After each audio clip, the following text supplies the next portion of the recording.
Missouri Representative Lisa Durnell from District 154. All these things are important for us. Common sense things that get lost in Jefferson City. She makes things easy to understand. The legislation I file, I try to do it for the people. I am not one that wants to carry bills for lobbyists. I want to know my bill. In 2021, the voters had multiple times voted down an increase in the gas tax. Our legislature passed a gas tax anyway. We didn't want the gas tax, or we would have voted for it. State Representative Lisa Durnell wants the governor to temporarily suspend the fuel tax. What would be the downside for the state? Blink, blink. And then you said, well, MoDOT currently has $1.655 billion in reserve, so I think they'll be okay. Your current opponent that's running against you voted for the gas tax in 2021.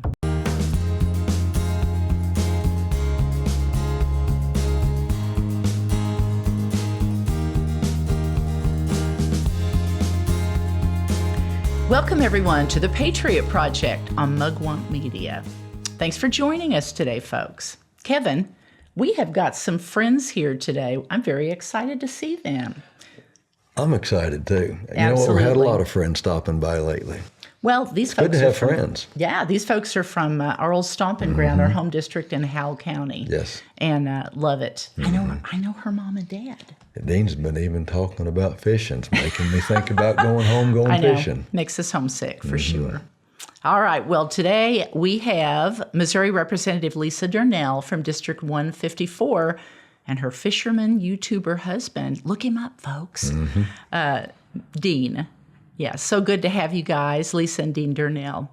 And so excited to hear what you have to say. Lisa, you look great. Well, you got your grandma shirt on. I do. You got to show that grandma shirt with your grandbabies. You are super grandma. We see pictures of you. Yes, and you're looking, don't look, you just emerged unscathed from Jefferson City. I appreciate you. I appreciate you getting all the moss and the algae showered off from out of the swamp. It took a while, but I finally got cleaned up after I got out of there. Well, you did good. No, I did get out of there in one piece. And it was quite a session. We passed a lot of bills this session. Yes. But, nothing up there surprises me. So there weren't any huge surprises. A few disappointments, I think you would say. Yes. But it's about what we're used to expecting. But we're trying to change that. So Yes. trying to keep a good, optimistic, positive attitude. Yep. Any good shining takeaways that you want to mention? Well, as far as, I'll talk about my legislation a little bit. Yes. One bill that was kind of near and dear to my heart, and that's because a lady who is actually just across into Keith Elliott's district, but she claims me as her rep just because she used to live in my district, and we've been friends for a long time. And Keith. Yeah. You and Keith. Yeah, Right. there you go. Right. She's only about a mile over in Oregon County, but she helped me craft a bill for the selling of raw dairy. And so that one was... Which is needed. It is needed. The bill is a great bill because it protects the consumer as far as safety. It doesn't require the dairies to do the elevated testing to be able to sell at retail stores. It protects the way they're selling now, but it gives them an option if they want to, jump their game up to the next level, that they would be able to do so and be able to sell at retail. So it's a great bill, and she was very interested in getting that passed. She did some calling campaigns with all of her friends to the speaker's office trying to get the bill referred, and ultimately it didn't get referred until 5:58 on the last day of session, despite being promised on February 25th that I would get a hearing. So This is my shocked face. Right. So that was a little disappointing. However, we're going to try to do it again next year.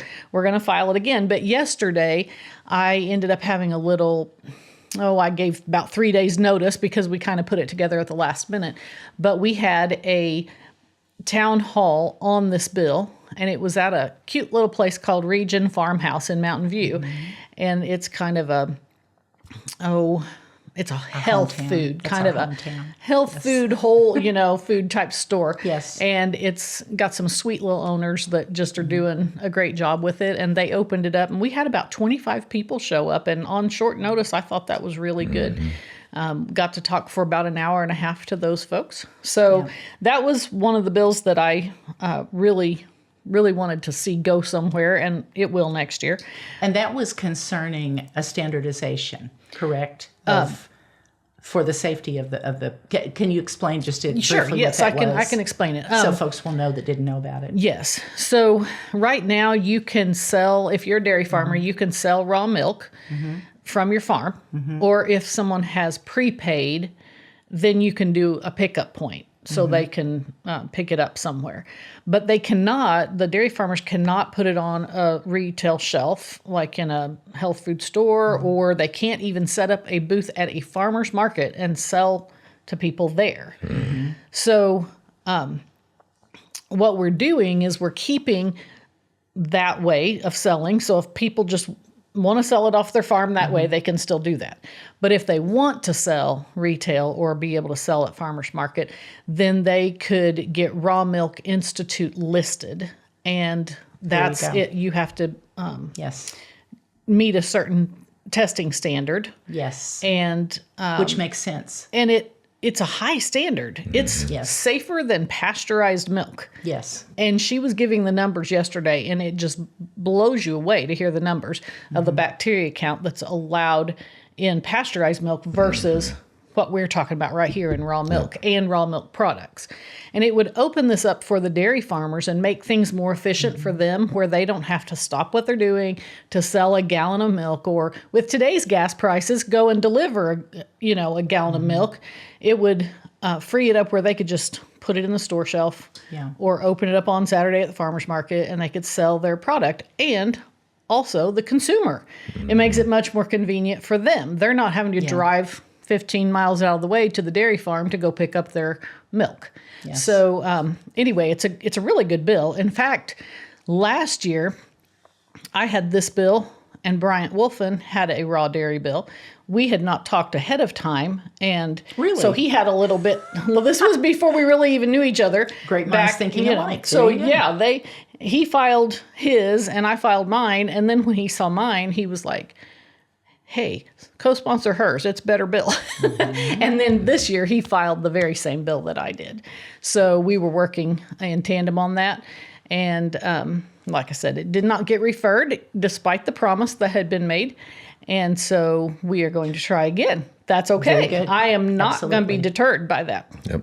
We're going to keep trying it because it's for the people. Yes. The people want it. Yep. Absolutely. And whenever, leadership lies to their face and tells them he's going to give me a hearing on it, it just to me says what he thinks of Missourians, because these people went up to meet with him, took off their dairy farm, drove 3.5 hours, and were made a promise, and it did not happen. And you're referring to the person who directs everything, which is Speaker John Patterson. Yes. Yeah. Yes. That's really not surprising. I am very hopeful that things are going to change next year, and we're going to have a lot better working relationship with the incoming speaker. I am very hopeful for that. Too. So you bet. Hope so too. Other bills. You had a couple of other bills you wanted to talk about. Well, I did. I had a cashless, banning cashless venues. Which I did get that one through committee this year. It got referred, heard, and voted out. But you mean that only accepts credit card, that you cannot? Yes. So like that's annoying. It is annoying. Yes. To go to Hammond's Field or Mizzou Arena or even the Misha games, the postseason games for Misha, they are requiring electronic tickets to it. You can't just go to the gate and pay and get in. And those are the types of things that we're wanting to say, no, you have to accept cash, which I hate to tell a business. This is what I love about her. You're so down home. I love it. Well, I just hate it that old grandma and grandpa that have been watching their grandchild play ball all season, and then they do really well and they go to postseason and they can't, grandma and grandpa can't do that ticket thing. They don't know how to do that. And the response is always, well, all you got to do is go online Oh my. They don't know That's not about the right that. answer. So, yeah. That's the wrong answer. I have seen my father try those things. Trust me. Yep. Yeah. This is not good. No. So anyway, I had this banning cashless venues idea, and I went ahead and filed it, got it through committee, but it was kind of late in the session. So that one too, I'm going to refile next year. There you I'll go. probably refile everything next year. 558? Was it 558? Well, no, that one wasn't. Okay. It wasn't quite that late. It was late, but not quite that late. And 559 maybe? I don't know. so Yes. that was another bill. Oh, and then I did have one bill that did make it all the way through, and it's just waiting on a governor's signature. And that my one, gosh, that's awesome. It was a Memorial Bridge naming a bill. Okay. And it was a constituent of mine who had lost their son. Yes. And they wanted a bridge in his memory. And they had actually been, they had done the Adopt a Highway program through MoDOT. And for 25 years, they had taken care of the roadway. And then MoDOT discontinued that program. And they wanted to still be able to honor their son. So they asked for this Memorial Bridge designation. So we did that one. It did get through, rolled into the bill. Funny thing, Speaker Patterson voted against that bill. I had to smirk and smile about that. But anyway. Why would you do that? Why? There were 4 Would no you do votes. that? There were 4, but he was one of them. But that's okay. 4 out of the whole gang? The whole bunch? 4 people and he was one of them? Yes, That ma'am. says a lot. Oh, Lord. So Heaven help us. Okay. it's okay. You know, it's fine. I'm tickled to death to get that bill across the line. It meant so much to my people. And Oh, that's what this absolutely. is all about. So, Absolutely. You bet. and so let's see. I think those are about the 3 that I'll talk Okay. about today. Yeah. Okay. I Very did good. want to say about some of the floor work that occurred during session. We have been, for the last few years, hearing bills on interstate compacts. And I could go into a long spiel about what those are, but in a nutshell, those are pretty dangerous for our state because in some cases we're giving up state sovereignty. We're writing a blank contract. We don't know what the rules are that we're agreeing to. We don't know how much it costs. We're writing a blank check along with that blank contract. And then whatever rules are put in place by other member states that join Yes. us, those have the full force of law in Missouri. And this is for like professional licensees. So say athletic trainers, for instance. Yep. So those are pretty dangerous bills, in my sovereignty opinion. issue. It's absolutely a sovereignty issue. for Missouri. And yeah.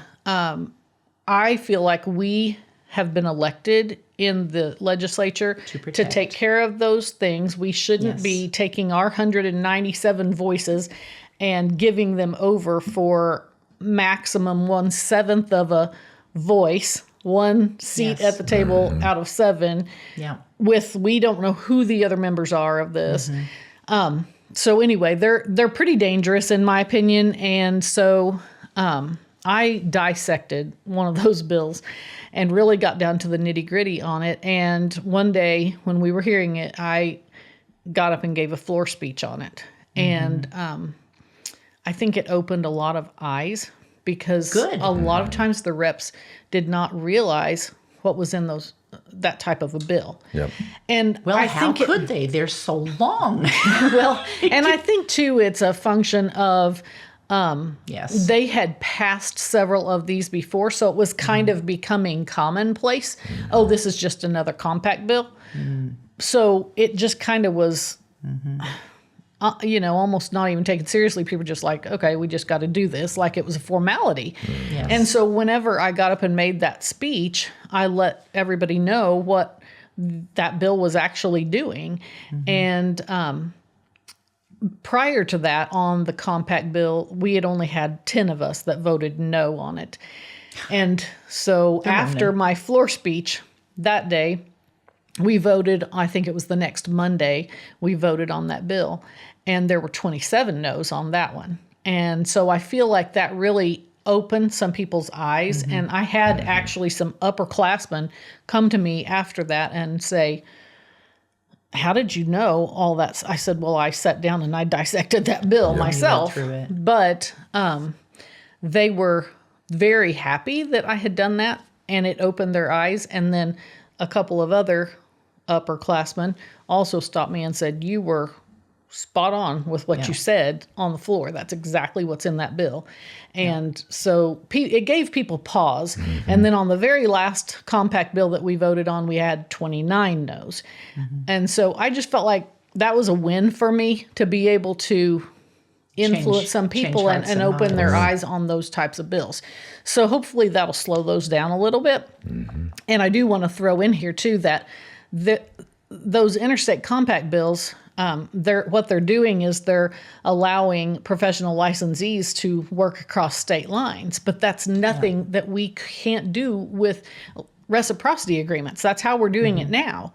And so I don't know why we're trying to reinvent the wheel and give away our state sovereignty in that area. So I just think it's dangerous, and we really need to know what we're doing whenever we're voting on those types of bills. Well, I'm going to break that down. That basically, what you did is you went ahead, when a bill was put in front of you, you went ahead and read it. I did. You took the time to understand it. And when you saw there was faults and flaws in it that would not be what you'd want your constituents to know, you knew they wasn't going to accept that. You went ahead and you stood up and you talked about it. Yes. And then you were able to influence some people. Thank you. You know what? Isn't that why we send our representatives up there? Yes. Thank you, Lisa. You're welcome. And I really hope that more people will start. Yes. Doing that and having the courage, if they really see that it is not something that the people would want, to say no to it. Yep. Yeah. Yeah. It's like mixing apples and oranges. You can't. Things need to be simple and clear when it comes to business agreements across state lines. Things need to be simple and clear, and people need to know what their state requires. Why would you? That just makes no sense that you would end up with a mishmash of having to deal with two separate states. Yeah, we really need to make sure that going forward that I would like to see us get out of the interstate compacts and just strictly do reciprocity agreements. Yes. But to get out of them, it could be upwards of a year because of the way, once you're in it, they're extremely difficult to get out of. Yeah. And the constitutionality of it can't even be challenged until someone's harmed by it and brings a suit. So even though we feel that they're unconstitutional, it's going to have to go through a court of law to get proven. And before that happens, somebody has to be harmed. So it's going to take a while before something like that could even work itself out. Yep. So if we just decided, hey, we're unhappy with this situation, we want out of it, well, that has to be done legislatively. We would have to go back and do another bill to get out of it, have the governor sign it, and then it wouldn't go into effect until August 28th of that year. So it could be a long time before we could even pull out of one of those. You kind of illustrated wandering out into a swamp. Yes. Thank you for preventing that. Well, you're welcome. But I didn't get the bill stopped. Well, but at least a few people woke up. Yeah, maybe. Yeah. So. That's a start to stopping this stuff. Exposure. We've got to expose these things. I agree. Yes. Yeah, very good. Any other cool stuff? Well, not really cool stuff. There was a lot of stuff. Yeah. But there wasn't anything to highlight really other than those things for me. Let's see. Do you want to talk about just today? Governor Kehoe put out a message about the amendments. I would like to. We might save that. Just go right into it on Lisa Durnell Part 2. Okay. What do you think about that? I think I talk a lot, so we're going to have to do this in 2 parts, don't we? I think it's wonderful. And this is what we were talking about whenever I enjoy visiting with her. She makes things easy to understand. And I tell you, all these things are important for us. They get lost in the everyday. And people don't know what's going on in Jefferson City. Lisa has an ability, again, down home. The milk, farmers selling milk, people having common sense, not giving away your state rights and sovereignties when you're traveling across the border to go do business somewhere else. common sense things that get lost in Jefferson City in the swamp. And I do, at Lincoln Days, I did try to point out that the legislation I file, I try to do it for the people. Yes. I am not one that wants to carry bills for lobbyists. Carry their water. And carry bills that I don't even understand and couldn't answer questions about, in a committee hearing or on the floor. I want to know my bill, and I want it to be something that really, truly affects the everyday lives of my people. Absolutely. So that's how I'm geared. Yes. Bryant Wolfen, one of the things he says is, if it's not constitutional, I'm done with it. Mm-hmm. And he's not lying about that. Right. If everybody did that, that would be a good thing. Yes. I did want to talk one more thing before we get off for today. Okay. And take as much time on this as you. I saw this on Facebook today, and I was cracking up. You are so Georgia's girl. Oh boy. We know her mama and daddy, and they're wonderful. Just common horse sense folks from back home. We grew up with those folks. And how long has your family been there in that area? Well, my mom and dad grew up in Willow Springs, and then when they got married, they moved to basically right in that area where they live now. Yes. But that was in the Mountain View School District. It was very close to my grandma and grandpa's house, but it was Mountain View School District. So my sister and I grew up at Mountain View, and Mom worked at Mountain View, Dad worked at Willow my entire life. Yep. So, and then my husband and I moved to Willow in 2000. So we've just been in that area, the whole time. It is one of the neatest cultures, folks. And I tell you, Kevin and I, we miss it a lot. Yep. We didn't grow up in really Mayberry. cool place. We grew up in a better place than Mayberry. Yes. We grew up in a cool was place, real. for sure. But anyway, this was K Country 95, and it was being shared on Facebook. Here was a statement it made. State Representative Lisa Durnell wants the governor to temporarily suspend the fuel tax. Don't we all, Kevin? I'm all Oh my for gosh, it. gas Sounds is like it horrible. helped. It's going to get better. Things will get better eventually. Lisa, break this down for us. Okay, I sure will. So, Tricia Burns, who is a representative out of Wentzville, actually had the idea to see if the governor would suspend the fuel tax. And I thought it was a brilliant idea. And a lot of times whenever multiple reps will ask the governor for something like this, and he sees there's a push behind it, then it'll be more meaningful, and he would consider that. So I decided that I wanted to go ahead and write a letter as well. Well, about that time, we got an email from Tricia saying, anyone who wants to join me on this letter, please feel free. Let us know. We'll get your name on the letter as well. Well, I think it's a fantastic idea because in 2021, our gas tax was only 17 cents a gallon. The voters had multiple times voted down an increase in the gas tax. Yep. And yet in 2021, our legislature passed a gas tax anyway. Yep. Yes, they did. And I remember sitting at home, I was very unhappy with it. I was watching it all unfold up there. They held the original SEPA bill hostage until this gas tax got passed. Yep. And then they would address SEPA, and they did ultimately go ahead and let SEPA go through, but they leveraged it. And I was so livid watching all of this unfold. We didn't want the gas tax, or we would have voted for it. And I get it that we need to take care of our roads and our infrastructure. I totally get that. But there's got to be some accountability for the money. There's got to be, a willingness on the part of the voters to want to pay this and put their trust in MoDOT to spend the money wisely if they're going to give it to them.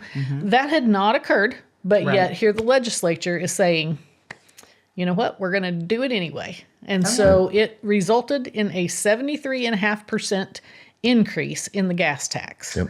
So now we're at 29.5 cents a gallon on gas tax.